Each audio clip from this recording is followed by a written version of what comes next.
Bueno, los escuchan ambos, empezamos por Martín. Sí, no. Mira, ¿qué tal? ¿Cómo están? Primero, esto es una media sanción, ¿sí? Sí. Con lo cual todavía tiene que ir a diputados. Y yo confío en que en diputados, como tantas otras iniciativas que ha tenido el kirchnerismo con respecto a la justicia, esto naufrague y no sea aprobado. Ahora me parece que da muestras de ciertas intenciones, no solamente porque este proyecto en este momento que atraviesa la Argentina no es prioritario de ninguna manera, sino porque es un proyecto muy malo para resolver lo que dice que pretende resolver. Nosotros hemos hecho exposiciones explicando por qué la Corte Suprema tiene tantas causas. La mitad de ellas provienen de las apelaciones que hace ANSES con respecto a sentencias previsionales. Es decir, es el propio Estado que se niega a pagarle lo que el propio Estado determinó que le tiene que pagar a los jubilados, y ANSES estira los plazos hasta lo máximo posible para ver cuánto puede dejar de pagar, con toda la crueldad que ello significa. Por otro lado, el 13% de las causas que llegan a la Corte Suprema se resolverían, es decir, no llegarían a la Corte si se hiciera el traspaso de la justicia a la ciudad de Buenos Aires, que hace rato, ya lo dijo la Corte Suprema en un fallo, la política está en deuda con el cumplimiento de esa cláusula constitucional. Entonces hay un montón de maneras de resolver esta cuestión, además de que nada de lo que estamos haciendo hoy resuelve aquellas cosas que realmente atañen a los ciudadanos. Son muy pocos los ciudadanos que llegan a la Corte Suprema de Justicia para conseguir un fallo, muy pocos. Y mientras tanto tenemos, por ejemplo, 25% de los juzgados vacantes. Mientras tanto, desde que se publica un concurso hasta que se nombra un juez, tardamos 1.300 días en la Argentina. Mientras tanto, las buenas reformas, la escuela judicial para formar mejores jueces, tener concursos que previamente ya hayan dado orden de prioridad para nombrar jueces en cuanto se producen las vacantes, reformas que se han hecho y que ha impulsado el gobierno anterior en cuanto a la participación de los jueces en las audiencias y la oralidad, que reducen los plazos de los juicios civiles de 4 a 1 año. Digo, esto no resuelve ni aquel que quiere ir a adoptar, ni aquella persona que se está divorciando, ni resuelve ningún conflicto comercial o civil, de ninguna índole. No tiene nada que ver con lo que nos pasa, y mucho menos con lo que nos pasa en este contexto. Te escuchaba, Martín, hoy cuando hablabas en tu discurso en el Senado, que marcabas esto y se lo marcabas ahí a los senadores, digamos, mirándole a la cara, como diciendo, esto no le resuelve los problemas a la gente. Yo te escuchaba y pensaba, y entonces, ¿por qué el kirchnerismo avanza con esto ahora? ¿Por qué Cristina avanza con esto hoy? ¿Cuál es el fin o el objetivo que se esconde detrás de este apuro hoy por esta sesión especial? Me gustaría conocer también, o sea, tu opinión y también la opinión de Lozada. Bueno, mira, yo creo que lo dejaron claro en los cierres, y lo dejó claro Capitanich cuando se refirió a esta reforma. Dijo, con la propuesta que nosotros hacemos, por ejemplo, el fallo del Consejo de la Magistratura no hubiera salido. Con la reforma que nosotros proponemos, no tendríamos temor de que una Corte Suprema le devuelva los fondos que le quitamos a la ciudad. Cuando vos te fijás lo que dijeron Parrilli y lo que dijo Di Tulio, uno llamó mafiosos, creo, Es que a los 4 miembros de la Corte Suprema.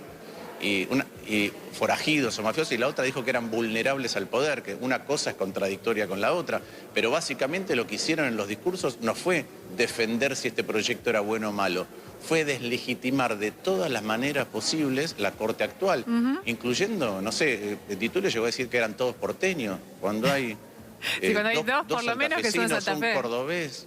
Y un cordobés. Es llamativo, o la excusa del género cuando no completan la vacante que dejó Hayton de Nolasco.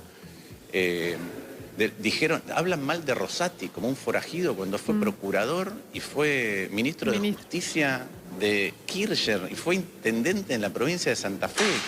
Entonces es llamativo cómo es posible tergiversar las cosas, porque además cuenten cuántos años de democracia tuvimos. Cuenten cuánto de ese tiempo... Me parece que se cortó. No, te escuchamos perfecto. Cuánto de ese tiempo el Senado estuvo en control del PJ, es decir, casi los 40 años que llevamos democracia. Entonces preguntémonos quién nombró a casi todos los jueces de la Corte Suprema a lo largo de nuestro periodo democrático.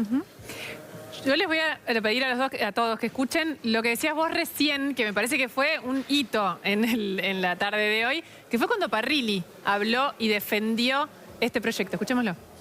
En algún momento el pueblo los va a votar, a ustedes o a nosotros, y estos miembros de la Corte, si siguen en el lugar donde están, no tengan duda que los van a extorsionar también a ustedes, de la manera mafiosa como extorsionan, porque su función es extorsionar a la democracia. No le van a perdonar, absolutamente nada, no tenga duda. Ahí está. Carolina Lozada, Maru le hizo la pregunta a Lustó recién y a mí me parece que también vale de nuevo, que es ¿por qué ellos, sabiendo que esto no va a ser ley, la ampliación de la Corte, insisten y buscan esta señal política? ¿Qué es lo que están buscando? Buenas noches. Hola, buenas noches, chicas. Humo, nada más, tapar lo que realmente importa, tratar de hacer ruido por otro lado. Cuando realmente la inflación está, bueno, según los economistas, puede llegar a 3 dígitos a fin de año. Cuando realmente vos caminás por las empresas y te dicen que ni siquiera pueden importar los insumos necesarios para producir, la gente con miedo de quedarse sin trabajo, las empresas con miedo de tener que cerrar, bueno, miedo, por supuesto, a la narcocriminalidad en Santa Fe, a la criminalidad en general en el país entero. Entonces lo que quieren es tirar un poco de humo o quizás darle una buena noticia a Cristina, que mañana va a estar sentada en el banquillo de los acusados, mañana ella va a hablar. La realidad es que uno no entiende bien cuál es el objetivo final del oficialismo. Se sabe, como ustedes decían, que esto no va a llegar a buen puerto. A ver, todavía no hay reemplazo de Hayton de Nolasco. Es que hablan sí. de Expliquemos una Corte esto, Suprema. perdón. Te interrumpo un segundo, pero me parece que esto es importante, no toda la gente puede entender. La Corte tiene, en teoría, 5 miembros y hay que reemplazar a Hayton Nolasco desde que se fue. Y ni siquiera pudieron encontrar el consenso para designar ese reemplazo, tampoco un procurador, que el presidente Alberto Fernández, cuando asumió, antes de asumir, ya había decidido quién era su candidato en la interna. El pliego de Rafecas debe estar ahí, pobrecito, encajonado en el Senado. Incluso el pliego de Rafecas que tuvo en algún momento el apoyo de la oposición. Claro, pero no el kirchnerismo. Claro, Cristina se negó a que fuera Rafecas. Por eso. Y la propuesta de que hay que sumar 11 más. Decís, bueno... el kirchnerismo quería 25, ¿eh? El kirchnerismo quería 25, Adolfo Rodríguez Sánchez dijo, ¿no les parece un poquito demasiado? Y cerraron en 15. Y ni una pudieron. Pero lo que quería el kirchnerismo eran 25 miembros. Sí, y si quieren realmente hacer algo por la justicia, por ejemplo, en Santa Fe tenemos un 30% de vacancia, ¿no? Sí. En cuanto a los jueces federales, la justicia federal, que es la que se encarga, por ejemplo, del narcotráfico. También venimos pidiendo que se constituya la comisión de seguimiento de ay, no me sale la voz... sistema acusatorio. Eso el sistema, estamos sí, muy cansados. Ya sí, no. venimos escuchando largo. Obvio. Del sistema acusatorio todavía no la conforman y no la quieren conformar tampoco, que eso sería muy importante para Santa Fe, por ejemplo. Carolina... tenemos una justicia más grande en Santa Fe a nivel federal, ahí voy, Maru. Sí, perdón. Que es igual a desde hace 40 años. Y la narcocriminalidad creció, la población creció. Entonces, realmente siguen diciendo que tiene que ver con representatividad de las provincias en la Corte Suprema de Justicia, cuando en la realidad la Corte Suprema tiene otro fin, ¿no? Si fuera por eso, en Santa Fe estaríamos bárbaros, porque tenemos 2 jueces santafesinos en la Corte Suprema de Justicia. Claro, está bien el punto que marcas. Quería preguntarte por otro tema que conversábamos al arranque, que tiene que ver con el del diálogo y cómo, de alguna manera, la manera en que el kirchnerismo mete hoy esta media sanción termina de dinamitar ese diálogo que no sé si alguna vez fue posible o no, pero vos estuviste, me parece, después del magnicidio, porque me acuerdo que estábamos al aire acá, en el intento de magnicidio a Cristina Fernández, y vos fuiste una de las que estuvo en el Senado esa noche. Después más tarde hablamos por Todo Noticias, en la transmisión, digamos, con vos, y estabas muy consternada y hablabas de la necesidad de que la Argentina, digamos, pare un poco y tenga algo de cordura, de sentido común. Bueno, y ahora pasa todo esto, digamos, ¿no? Claro, es que yo creo en el diálogo. En líneas generales creo en el diálogo. Lo que pasa es que vos no te olvides que esto nos enteramos que teníamos sesión ayer, ¿no? Del tema nos enteramos también ayer. Si vos ves cómo presentaron el proyecto, tacharon el número 25, pusieron el número 15, es toda una desprolijidad. Y para que haya diálogo tiene que haber 2 que quieren diálogo. Y ellos no tienen ningún tipo de interés en dialogar. Ellos no quieren escuchar. Ellos, la única ley que entienden es la ley de la selva, la ley del más fuerte. Entonces, si ellos tienen los votos necesarios, no les interesa dialogar. Y hoy demostraron eso, no tuvieron ningún tipo de diálogo. Hoy lo que quisieron era imponer sus votos para lograr su objetivo. Entonces, digo, si uno llama a diálogo, tiene que ser un diálogo entre dos partes, que se escuchen, que sean permeables a escuchar y a quizás hasta acceder a algo que el otro está buscando. Ceder es la palabra, exactamente. Y bueno, no es la vocación del kirchnerismo, no, nunca lo fue. ¿Por qué le vamos a creer que es ahora?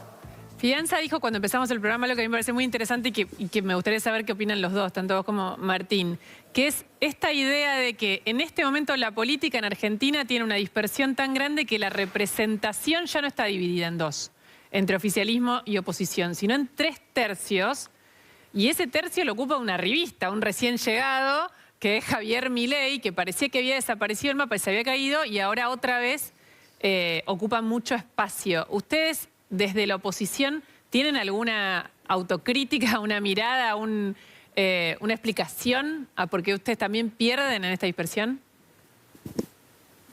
Mira, Maru, nosotros nos ocupamos de representar a quienes nos han elegido, tanto Caro como yo, somos senadores por la mayoría, y además de eso, de trabajar en los planes que queremos proponer en la Argentina. Yo creo que a ustedes les he invitado a que vinieran a la fundación nuestra, Argentina por Venir, para ver cada una de las áreas en las que estamos trabajando. Después proponerle eso a la sociedad y que la sociedad elija en elecciones.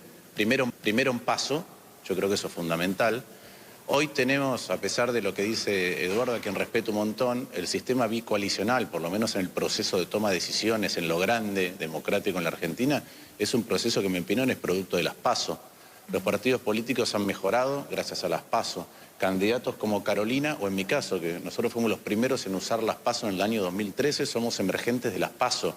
Y eso fortalece la vida partidaria, eso renueva, eso genera nuevas ideas. Entonces, la verdad es que... Discúlpame, Martín. La representación será determinada cuando, más allá de las encuestas de hoy en día, con toda la falibilidad que tienen, cuando venga la hora de las elecciones. Hoy esa representación en los órganos institucionales no es así. Pero veremos, ahí nadie sabe lo que va a decidir cada uno de los argentinos a la hora de votar. Lo que sí queda claro, y la escuchaba atentamente a Caro, lo que sí queda claro es que la vocación de diálogo no es cierta. ¿Por qué? Porque el kirchnerismo está planteado llevarse puesto, primero, la actual configuración de la Corte Suprema sin ningún diálogo sincero con la oposición, y en una cuestión tan medular, y la otra son las PASO. Entonces, si vos estás dispuesto a alterar el régimen electoral y además a alterar la institución de la Corte Suprema de Justicia de la Nación de prepo, ¿qué tipo de diálogo estás pretendiendo? Hay una sensación y hay un rumor muy fuerte de que el gobierno estaría, Martín, analizando la posibilidad de eliminar las PASO. Algo que el presidente de la Nación en su momento dijo que no, que se iban a hacer, y en las últimas horas dio a entender que la discusión ya estaba instalada. Quería preguntarte si vos creés que efectivamente el gobierno puede hacer alguna maniobra para eliminar las PASO y, en todo caso, ¿qué harían ustedes como opositores? Primero, en cada uno de los pasos que da el presidente, llamativo, como dice una cosa y el rato dice otra, producto de que no tiene la fuerza para imponer su criterio. Es triste ver eso, porque la institución presidencial es sumamente importante en nuestro sistema. En segundo lugar, Santi, cuando el río suena, agua lleva. No, si el presidente dice eso, si Kicillof dice eso, si los gobernadores piden eso. Ahora, es llamativo otra vez, la excusa que han puesto los gobernadores, perdón, en particular Capitanich, fue el tema del costo de las PASO. Sí. Ahora, de la boleta única no hablan. Por otro lado, trataron una reforma de la justicia que, por suerte, se frenó en diputados, que costaba miles de millones de pesos. Y hoy no vamos a nombrar por suerte, esto se va a frenar en diputados, pero en este caso serían 21 jueces de la Corte Suprema, ¿sí?, que cobran un salario estratosférico, para lo que es que tienen jubilación de privilegio, que no pagan ganancias durante todo el resto de la vida que les toque, y estamos hablando de lo que cuestan las PASO. Sí, no tiene coherencia, no tiene coherencia un planteo con lo que después pasa en la realidad, pero porque en realidad... Ahora, si son capaces, sí, porque, insisto, cuando uno mira que varios de estos jueces de la Corte Suprema fueron muy afines al kirchnerismo, los nombró el propio kirchnerismo y no tienen ningún empacho en decir las cosas que dicen porque hoy no les gustan sus fallos, porque ese es el punto. El punto que decía Carolina, y lo hemos escuchado también en el cierre, cuando un senador hablaba, el senador por la mayoría que cerraba, decía, En realidad lo que no les gusta es el control de constitucionalidad. Decía, ¿por qué unos que están elegidos ahí me pueden decir a mí que fui electo por la gente que no puedo hacer algo? Eso se llama control de constitucionalidad. Bueno, eso es lo que no les gusta que haga la Corte y no tienen ningún empacho ni siquiera en decirlo. De la misma manera que si las reglas no les convienen para una elección, no tienen ningún empacho en romper las reglas que ellos mismos pusieron. Porque, insisto, las reglas, las PASO, fueron una idea del kirchnerismo. Fidanza, estamos hablando de diálogo y de elecciones y de paso, que parece que son cuestiones alejadas. Yo no sé si a la gente le importa esto del diálogo, si no le importa, no sé si ustedes lo tienen medido o qué análisis hace usted de eso, si es posible un diálogo independientemente de que consideremos que sea necesario o que podamos acordar de que sea necesario. Son dos cosas distintas. En primer lugar, la experiencia indica cuando uno hace sondeo de opinión o estudios cualitativos, la gente siempre prefiere el diálogo en la clase dirigente y no la pelea. Lo que pasa es que yo eso lo distinguiría del clima mediático y de las dos figuras que han dominado la política argentina en más de la última década, que son Cristina y Macri. Lo que nosotros estamos viendo es la imposibilidad de que ellos, como líderes políticos de sus coaliciones, se sienten a conversar. Y creo que eso tiene que ver con sus estilos, con su competencia, con la forma en que conciben las cosas y con un, digamos, ellos y nosotros, que puede ser más educado del lado de Macri, puede ser más brutal del lado del kirchnerismo, pero finalmente es como que hay un rechazo mutuo y entonces, bueno, lo que vemos es esa dinámica. Ahora, no toda la política es así. Hoy, en un diálogo en el día, una diplomática extranjera me preguntaba si en la Argentina había en este momento una transición generacional en la política. Sí. Qué interesante. Sí, claro. Bueno, y yo le respondí que en verdad sí, porque eso es lógico, pero que a mí me parecía, y esta es la experiencia, que los políticos de más edad o más caracterizados, ¿no es cierto?, son los que mantienen en pie los requisitos para sentarse a dialogar con el otro. Políticos más jóvenes conversan unos con otros. Uno se puede imaginar a lo mejor un futuro de la Argentina donde Lustó se siente con Massa, con Rodríguez Larreta. De hecho, ellos eso lo hacen permanentemente. O sea, otro perfil después de la grieta, que por otro lado, debo decirlo, la grieta es muy atractiva.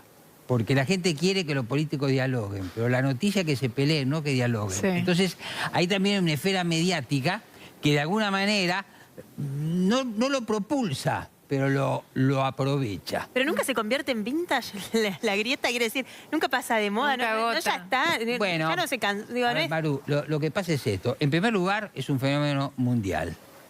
En segundo lugar, yo creo que tenemos que agregar acá un fenómeno que siempre hablamos, pero tal vez no explicamos, que son las redes sociales, ¿cierto? Desde las cuales se le puede imprimir al mensaje un nivel de violencia verbal muy grande y donde además, y esto es importante, ¿no? Cuando uno estudiaba comunicación social, la primera clase era el emisor, el receptor. Sí, El emisor sistemas. siempre era una esfera institucional, ¿no es cierto? Que podía ser de distintas Sí, un áreas, medio. ámbitos. Siempre había en el emisor una pretensión normativa, porque se emitía desde la política, se emitía de la religión, se emitía del mundo, lo que fuera. Bueno, ahora todos son emisores, todos son receptores, y esa petición de legitimidad que tenía el emisor institucional, ahora la tienen todos. Y entonces, ¿cómo obtienen esas infinitas legitimaciones a las cuales aspiran? Con los likes. Entonces, por ejemplo, pensemos en la llamada banda de los copitos. ¿Quién le dio aire a la banda de los copitos? Ante todo, las redes sociales, que les permitió adquirir una identidad, legitimarse, tener seguidores, y hoy se busca legitimar lo bueno, lo extravagante y lo delictivo. Entonces, toda esa esfera cambia la lógica, ¿no es cierto?, Sí, de las de relaciones la sociales, personales, pero también de las relaciones políticas. Políticas. Por eso, y termino con esto, No, sí. por eso atención con la cuestión de lo que yo llamo la crisis de representación, porque nosotros no tenemos la constancia de los que los que dicen en las encuestas que van a votar a Milei lo voten. Lo que estamos seguros es que los que dicen que van a votar a Milei no quieren saber nada con los otros. Es bien interesante lo que marca... Perdón, Maru, Sí, pero quiero hacer unas sí, reflexiones que los hace sobre lo que tiene decía que- Eduardo. Sí. Vos te tenés Que ir. quería, claro, que se... No, Ah, si querés me perfecto. voy. No, nos avisaron de... Si no te tenés que ir, excelente. Sigamos. Charlando tranquilamente. No, me quedan 5 minutos más, me quedan 5 minutos Ok. más. Adelante, Martín, entonces, que estás haciendo una idea. No, un par de reflexiones sobre lo que decía Eduardo, Sí. que es muy interesante como siempre. Primero, yo recorrí casi todas las provincias presentando un libro y antes exponiendo el contenido de lo que iba a ser el libro. Y una de las preguntas que hacía a los chicos, pero era público abierto, es: voy a decir algunas cosas y ustedes levanten la mano si se ponen más optimistas. La inflación baja del 7 al 3. El Fondo Monetario nos condona la mitad del dinero. El déficit en lugar de ser 4 es 2. Y nadie levanta la mano. No. Cuando vos le decís, si la clase política fuera capaz de sentarse a tener acuerdos mínimos, todo el mundo levanta la mano. Ejemplo, ¿la justicia funciona mal? Sí, yo expuse un montón de cosas que podrían ser instrumentos para mejorar la performance de la justicia. Y de hecho, inclusive, ni siquiera la Corte o la justicia en general tienen hoy un nivel de legitimidad o aprobación alto. Entonces podríamos trabajar en esa dirección. Ahora, decía algo, Eduardo, muy importante. Hay que salir del mundo virtual para eso. Claro. No podemos estar debatiendo política a ver quién es en 280 caracteres más ingenioso o quién dice algo que es el mejor graph que ponga un canal de televisión. Y hay que hacer otra cosa más, hay que recuperar el carácter. ¿A qué me refiero con carácter? Las cosas que tiene que acometer la Argentina son difíciles, son peleas muy complejas, estructurales que se han agravado. Entonces, cuando uno mira los liderazgos que uno admira en el pasado de Argentina o de otros países, lo que ve es carácter para enfrentarse a esas situaciones. Si uno tiene miedo de lo que alguien le va a decir en Twitter, si uno tiene miedo de que lo critiquen en un canal de televisión, o si uno tiene miedo a los del propio lado más duros, Ahí está. si uno tiene miedo cuando toma una postura de diálogo con convicción de lo que van a decir los del propio espacio, entonces no se puede resolver nada en la Argentina. Estás Hace hablando falta de tu también espacio, carácter, Martín, mundo real y perdóname. carácter. Obvio que estoy hablando de mi espacio. Carolina, perdón, sí. No, Carolina. Sí, no, a mí me gustaría agregar algo, que estamos hablando del emisor y el receptor, y estoy de acuerdo, pero también tenemos que hablar del mensaje, ¿no? Porque para dialogar hay que dialogar de los temas que importan realmente. Porque hasta ahora nosotros no hemos tenido acá ningún tipo de diálogo que hable, por ejemplo, de la inflación. ¿Qué vamos a hacer con la inflación? De la gente que tiene miedo de que no va a poder llegar no solamente a fin de mes, sino de miedo de quedarse sin trabajo, de quedarse sin empresa, bueno, ni hablar de la inseguridad, ¿no? Pero digo, hay un montón de temas. Bueno, Martín hablaba, lo dijo hoy en la sesión y recién también, el tema de los jubilados, el terror que es hoy ser jubilado en Argentina, ¿no? Un gobierno que asume justamente hablando de que iba a ayudar a los jubilados, que le iba a aumentar la jubilación a no sé cuánto, y termina teniendo a los jubilados bajo la línea de pobreza, muy bajo la línea de pobreza. Entonces, me parece que el mensaje también es importante. ¿Qué es lo que vamos a discutir? ¿Vamos a discutir los problemas que le importan al oficialismo, que es la impunidad de Cristina, o vamos a discutir los problemas para los cuales nos pusieron acá? Está bien, pero en ese sentido, y tomando lo que decían los dos, Eduardo y Martín, ¿la sociedad está dispuesta porque Martín decía hay que tener carácter, hay que aguantar que no todo va a caer bien? Ahora, la sociedad, la sociedad de hoy, la sociedad de los likes, este tipo de sociedad de ahora que son mucho más efímeras en sus reacciones. Y más efectistas también, ¿no? Claro. No sé si hay paciencia para el proceso. ¿Están dispuestas a ese proceso? ¿Tenemos un país dispuesto a ese proceso? Perdón, pero a mí me parece que si nosotros estamos pendientes de los likes, estamos en el horno. O sea, me parece que nosotros tenemos que estar pendientes de nuestras propias convicciones y ir para adelante con nuestras convicciones. Martín hablaba de carácter. Y sí, tenemos que tener carácter, porque si no tenemos carácter y vamos a estar pendientes de lo que nos digan, siempre de algún lado te van a pegar. Siempre alguien va a estar de acuerdo y alguien va a estar en desacuerdo con lo que digas. Entonces vos tenés que decir lo que sientas y lo que realmente pienses. No podemos estar pendientes de eso. Estamos hablando mucho, y lo introducía el tema Eduardo Fidanza, sobre los discursos, o sea, la conversación en redes sociales, cómo eso a veces termina definiendo, que es una locura, pero termina definiendo desde un graf en la tele, un tema, cuánto tiempo tardás en un tema en la tele, hasta una política de Estado. O si Macri y Cristina se sacan una foto, o si Rodríguez Larreta dice que quiere dialogar, excepto con el kirchnerismo, porque también pasa, y hoy Alberto Fernández habló sobre la necesidad de regular o de controlar de alguna manera esta violencia de las redes. Escuchémoslo. También en el discurso de ayer hablé de la necesidad de regular de algún modo el uso de las redes sociales para que allí deje de circular el discurso violento y el discurso del odio. Y me parece que es un esfuerzo que tenemos que hacer como sociedad, porque nadie quiere lo que le pasó a Cristina. Ahí está, Eduardo. Sí, me parece que la idea de regular es una idea que se ha demostrado ineficaz. ¿Cierto? Cada vez que se quiere regular una actividad o se quiere regular un mercado, aparece la actividad paralela, el mercado paralelo, más en esta época de la tecnología. Hasta las figuritas. Por supuesto. Ahora vamos a hablar. O sea, todo lo que pensemos que tenemos que regular, creo que esa es una equivocación. Ahora, hay otro tema. Es verdad que existen las redes, pero después existen las cuestiones estructurales. Cuando uno escucha recién la exposición de Carolina Lozada, que yo la respeto mucho, ella habla del problema de los jubilados, el problema de la inflación, etc. Y es muy probable que si, como nos parece, Juntos por el Cambio gane las elecciones del año que viene, se va a volver a enfrentar con la inflación, con los jubilados, con el trabajo precario, con la violencia, con todo eso. ¿Por qué? Porque los problemas estructurales de la Argentina no se están agravando y no están mejorando. Yo voy a dar un caso. El valor del salario medido desde el gobierno de Cambiemos en ese momento hasta ahora viene descendiendo.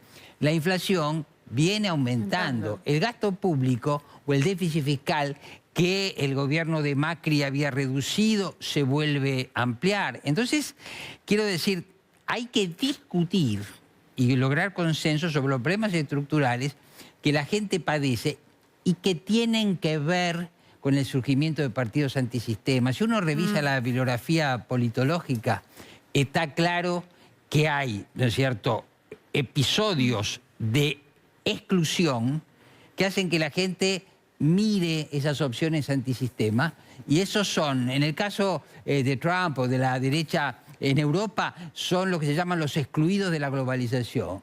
Ahora, veamos a los Fernandos y a los Brenda de este mundo y vamos a encontrar en ellos una réplica o un caso típico del excluido. ¿Excluido de qué? Del trabajo formal, excluido de una educación de nivel, excluido de una participación, y pesa sobre ellos también un estigma.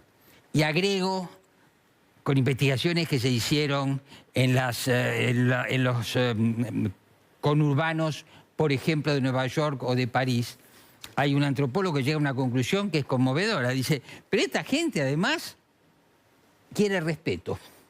Así quiere respeto. Y cuando Fernando le dice a un amigo, me compré un fierro porque tengo un problema con los peruanos de la villa, comprarse un fierro en esos códigos es tener un elemento que a nosotros, ¿no es cierto?, desde la racionalidad de los ciudadanos, nos atemoriza y nos provoca rechazo, es tener un elemento para conseguir respeto.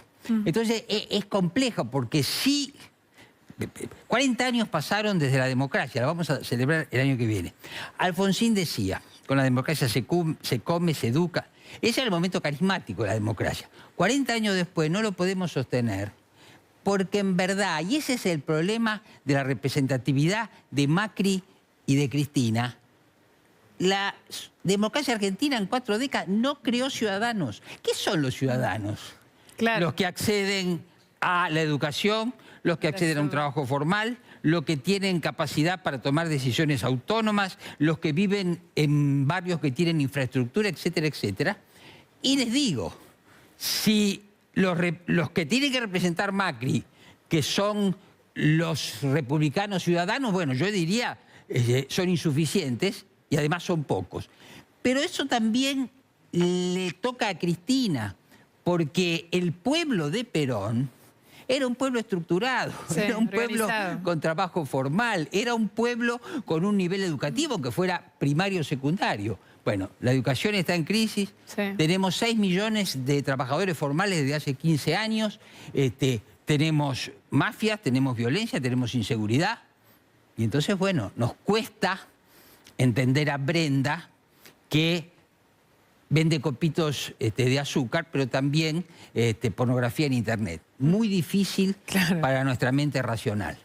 Tomando ese tema, les pregunto... Sí. Sí, Digo, hace 3 semanas fue nada más el atentado. Y fue tan grave, irrumpió no solo la violencia, sino que irrumpió el fenómeno de estos chicos. Un cachetazo que te puso la Argentina real en la cara. Pero que sumó un montón de elementos nuevos, incluido este universo que él describía recién. Y la sensación a 3 semanas es como si hubiéramos vuelto otra vez al diálogo, como si no hubiera cambiado nada.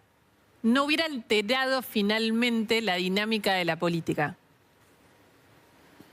Mira, primero yo creo que la Argentina estuvo a un segundo de cambiar no solamente su presente y su futuro, sino el pasado de los últimos 40 años que recién contaba Eduardo. Si hubiera ocurrido el magnicidio, ¿sí?, hubiéramos reescrito la historia de nuestros 40 años de democracia. Sin duda. Sí, entonces, la verdad que estuvimos ante un hecho gravísimo. Yo sí creo que se modificaron cosas. Creo que en la superficie parece que no, pero debajo sí se modificaron cosas. Y creo que se modificaron por diálogos que existen, de que hay ciertas cosas que así no van más y hay que... Unos pueden mirar y representar una parte, otros podemos mirar y representar a otra parte y tener visiones distintas, pero hay un núcleo sobre el cual es imperioso avanzar. Doy un ejemplo de hoy. Si en lugar de esta reforma payasesca hubiéramos dicho el país que menos miembros de la Corte Suprema comparable con nosotros, federal, tiene es Australia, el que más es Alemania, tienen 16, en promedio tienen 10 y queremos mejorar ciertas cosas, podríamos haber abordado una reforma mucho más contundente que dé respuesta a las cosas que decía. Ahora, ¿cuál es el problema? Los que tienen miedo a Cristina del lado de ellos, sin ninguna duda, y como decía, hay un tema de tener el carácter para avanzar en estas cuestiones de nuestro lado. Voy brevemente a lo que decían ustedes de lo que dijo el presidente. 3 reflexiones rápidas. La primera, lamentablemente, como dije antes, el peso de la palabra presidencial y por ende de las propuestas presidenciales pierde peso. 2, ¿dónde se regula Internet de verdad?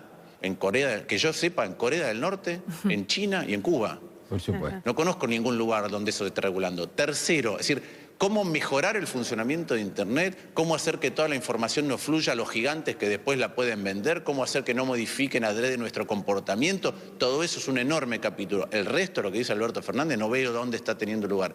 3, y más importante, imagínense lo que le pasa a un joven. Eduardo, yo, no voy a decir ustedes chicas, antes cuando éramos chicos, para ver televisión y cambiar un canal nos teníamos que parar y cambiar el canal. Sí, señor. Los chicos de hoy tienen un montón de cosas a disposición. Entonces, no es que quieren elegir, los obligamos de chiquitos por la tecnología a elegir todo el tiempo. Es por eso que no les gusta estar sentado y que le dicten cátedra, es por eso que les gustan los videojuegos y no el cine porque participan, es por eso que cuando van a sentarse a una empresa, en lugar de negociar el salario, negocian las condiciones laborales.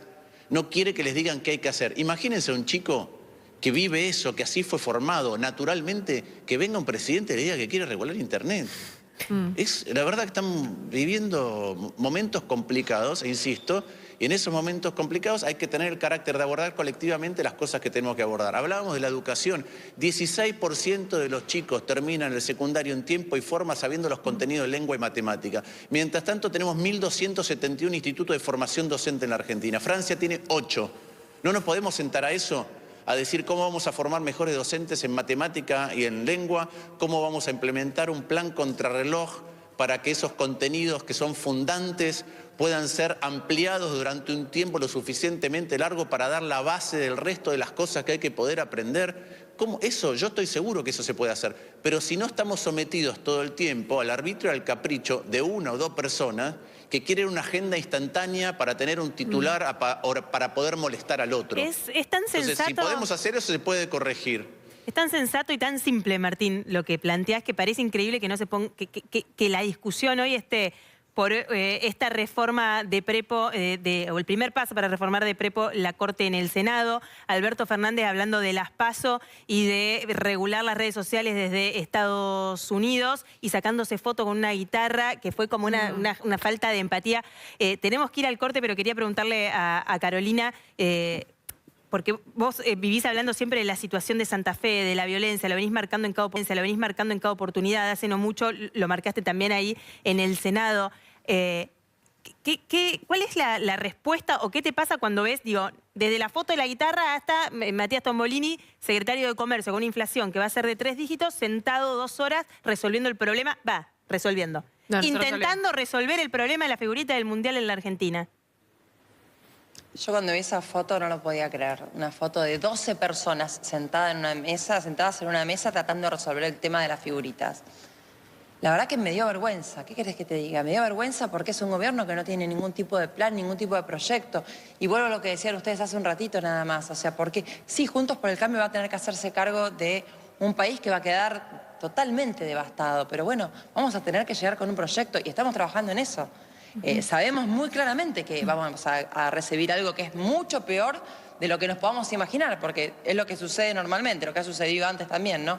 Cuando entras recién te das cuenta de que las cosas eran peor de las que imaginabas. Por eso es que tenemos que tener un proyecto, un plan, y que es lo que estamos trabajando. Uno de los peores errores de este gobierno es justamente no creer en el plan, no creer en un proyecto. Lo dijo, de hecho, el mismo presidente estaba muy feliz y orgulloso de no creer en los planes. Martín hablaba de la educación, de una educación que atrasa. Sí, vos pensás que estamos con problemas, que ya los problemas que tenemos atrasan. Primero, antes de pensar en la educación, mientras pensamos en una educación más futurista, más que atraiga a los chicos y todo, más que tenga que ver con lo que está pasando actualmente y lo que va a pasar en un futuro, tenemos que pensar que los chicos tengan clases. Sí, vos fíjate en lo que claro, tenemos más que pensar básico. nosotros, en que los chicos tengan clases. Es más básico todavía. O sea, tenemos que pensar las dos cosas al mismo tiempo, que tengan clases y que tengamos una educación que esté mirando al futuro, como la que contaba Martín recién, ¿no? Les agradecemos muchísimo a los dos. Tenemos que ir a una pausa. Mañana va a hablar Cristina. El tema de la justicia no va a parar porque es la agenda principal de la vicepresidenta. Gracias a los dos. Muchas gracias. Hacemos una pausa enseguida. Gracias.